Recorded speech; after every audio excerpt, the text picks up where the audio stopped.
कहीं बैठी होगी राहों में हिंदी सिनेमा के सबसे हैंडसम चार्मिंग हीरो और किंग ऑफ रोमांस के नाम से पहचाने जाने वाले विश्वजीत चटर्जी ने अपने दौर में अपनी अदायगी से दर्शकों को अपना दीवाना बना रखा था। हिंदी सिनेमा में 60-70 के दशक में हमेशा 5 शीर्ष नायकों की फहरिस्त में उनका नाम शामिल था। लाखों हैं यहाँ दिल वाले। उनकी कई यादगार फिल्में आज भी लोग भूल नहीं पाए हैं। अभिनेता और निर्देशक विश्वजीत चटर्जी ने अपने दौर में इंडस्ट्री में धाक जमा रखी थी, लेकिन कहा जाता है कि कैरियर के पीक पर उन्होंने एक दोस्त के कहने पर एक ऐसी गलती की कि उनका चमकता कैरियर धीरे धीरे बर्बाद हो गया था। साल 1936 में 14 दिसंबर को कलकत्ता, बंगाल, ब्रिटिश भारत में जन्मे विश्वजीत चटर्जी एक अभिनेता और निर्देशक हैं जो फिल्म 20 साल बाद, दो कलियां, कहते हैं मुझको राजा के लिए जाने जाते हैं। आँखों में क़यामत के काजल। 10 साल की उम्र से कैरियर की शुरुआत करने वाले विश्वजीत चटर्जी एक कार्टूनिस्ट और पेंटर थे। बाद में उन्होंने अभिनय की दुनिया में कदम रखा और उस जमाने के कई दिग्गजों के साथ काम किया। अभिनेता विश्वजीत चटर्जी के पिता आर्मी में डॉक्टर थे और इसलिए उनका बचपन लखनऊ से लेकर मेरठ, कराची कई जगहों पर बीता और यही वजह रही कि बंगाली होते हुए भी विश्वजीत चटर्जी की हिंदी भाषा पर भी अच्छी पकड़ बन गई। जिस समय में विश्वजीत चटर्जी ने अपने अभिनय में पहचान बनाई, उस समय उनके परिवार में फिल्मों में काम करने की अनुमति नहीं थी। घर से इजाज़त न मिलने की वजह से विश्वजीत चटर्जी ने छुप छुपाकर फिल्मों में काम करना शुरू किया, लेकिन रिलीज से पहले ही घर में सबको ये बात पता चल गई, जिसके बाद अभिनेता को घर भी छोड़कर जाना पड़ा। बंगाली फिल्मों में उन्होंने भगवान श्री कृष्ण के किरदार अदा किए, लेकिन इसके बाद उन्हें इसी तरह के रोल ऑफर होने लगे, जिसके बाद उन्होंने कुछ अलग करने का फैसला किया। विश्वजीत ने माया मुर्ग और दुर्ग भाई जैसी सफल बंगाली फिल्मों में अभिनय के बाद हिंदी फिल्मों का रुख किया। दिल ने प्यार किया है। वो कोलकाता से मुंबई आ गए। उस जमाने के जाने माने अभिनेता, निर्माता और निर्देशक रहे गुरुदत्त को सस्पेंस थ्रिलर के लिए जाना जाता था।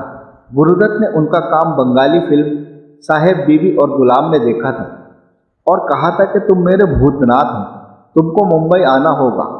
विश्वजीत मुंबई आए।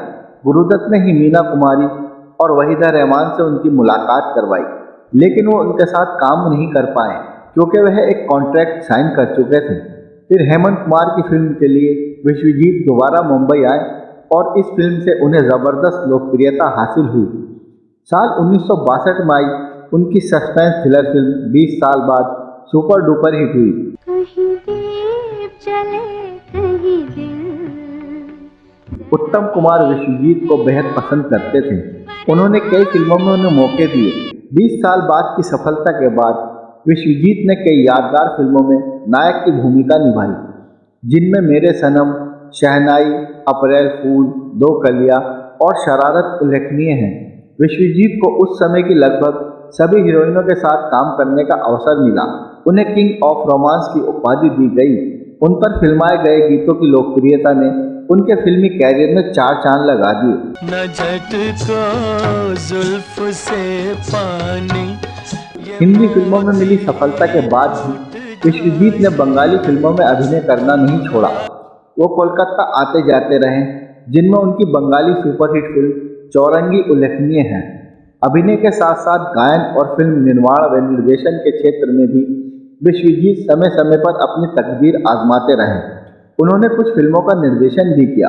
साल 1975 में प्रदर्शित फिल्म कहते हैं मुझको राजा के निर्माण और निर्देशन दोनों की जिम्मेदारी विश्वजीत ने संभाली। नेताजी सुभाष चंद्र बोस के जीवन गाथा पर आधारित हिंदी, बंगला और इंग्लिश में बन रही बायोपिक फिल्म उनकी अति महत्वाकांक्षी फिल्म है। इसके अलावा एक अनाम मर्डर मिस्ट्री पर आधारित सस्पेंस फिल्म निर्माणाधीन है। 1969 में अभिनेत्री रेखा ने पहली बार विश्वजीत के साथ फिल्म अनजाना सफर में बतौर नायिका काम किया था। बाद में इस फिल्म का टाइटल दो शिकारी रखा गया। इस फिल्म में रेखा और विश्वजीत पर फिल्माया गया चुम्बन दृश्य काफी लंबा होने के कारण इस फिल्म को सेंसर बोर्ड ने 10 वर्षों तक रोक कर रखा था और बाद में बड़ी मुश्किल से इस फिल्म को प्रदर्शन की अनुमति मिल पाई थी।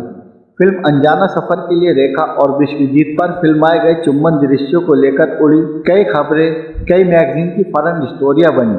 विश्वजीत और धर्मेंद्र की काफ़ी अच्छी दोस्ती थी, वो आज भी एक दूसरे से मिलते रहते हैं। एक बार वे एक पार्टी में गए थे और वहाँ इतनी दारू पी ली थी कि 3 दिनों तक धर्मेंद्र उठ ही नहीं पाए थे और वो 3 दिनों तक विश्वजीत के ही घर पर पड़े रहे। विश्वजीत की सिंगिंग की भी लोग तारीफ करते हैं।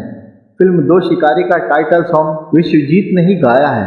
किशोर कुमार और विश्वजीत काफ़ी क्लोज थे। उन्होंने बंगाल में बाढ़ प्रभावितों के लिए एक शो किया था, तो लोग कहते थे कि इसमें किशोर नहीं आएंगे क्योंकि वे बगैर पैसे के कुछ नहीं करते। शो रणजी स्टेडियम में होना था, किशोर वहां आए और गाना गाया, शो हिट रहा। ये गाना उनकी एक फिल्म का था।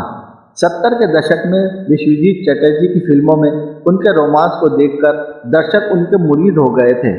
ये वो समय था वे जिस फिल्म में भी हाथ डालते वो हिट हो जाती थी। वो जिस गाने में नजर आते थे वो गाना सदाबहार बन जाता था। पुकारता चला हूँ मैं। मीडिया रिपोर्टर्स की माने तो इस समय में उनके एक दोस्त ने उन्हें एक्टिंग के अलावा प्रोड्यूसर बनने की सलाह दे डाली। विश्वजीत ने साल 1975 में फिल्म कहते हैं मुझको राजा का निर्माण और निर्देशन किया, लेकिन उनका यह डिसीजन उनके लिए गलत साबित हुआ। देखते ही देखते उनका कैरियर बर्बाद हो गया। इसके बाद उन्होंने दोबारा एक्टिंग में हाथ आजमाया, लेकिन उन्हें दोबारा वो सफलता नहीं मिल पाई। उनकी कामयाबी में बहुत बड़ा योगदान उनकी फिल्मों के साथ साथ उनकी फिल्मों के गानों का भी रहा। कहीं दीप जले कहीं दिल, कहीं दीप जले कहीं दिल। इतनी नाजुक न बनो, हाय इतनी नाजुक न बनो, बेकरार करके हमें यूं न जाइए, आपको बेकरार करके हमें। आओ हुजूर तुमको सितारों में, आओ हजूर तुमको सितारों में। पुकारता चला हूँ मैं, पुकारता चला हूँ मैं। कजरा मोहब्बत वाला अखियों में ऐसा डाल, कजरा मोहब्बत वाला जैसे गाने आज भी लोग गुनगुनाते नजर आते हैं।